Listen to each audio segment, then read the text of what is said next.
Da li znate da je Bogorodičina kuća sačuvana i da je premeštena iz Nazareta u Italiju?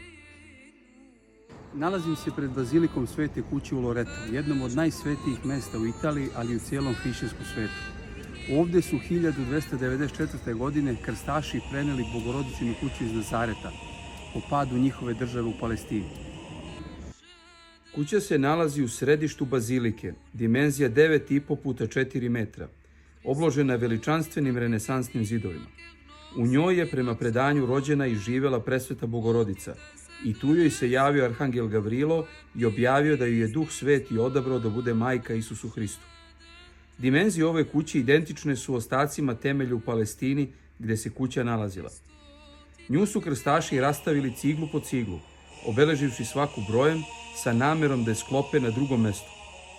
Isplovila je iz njihove luke i glavnog grada Akre samo 6 dana pre nego što je Akra pala.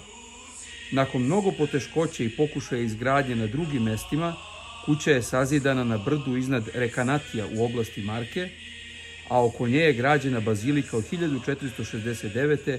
do 1587. godine. Danas je jedno od najvećih svetilišta zapadnog hrišćanskog sveta koje pohodi veliki broj vernika.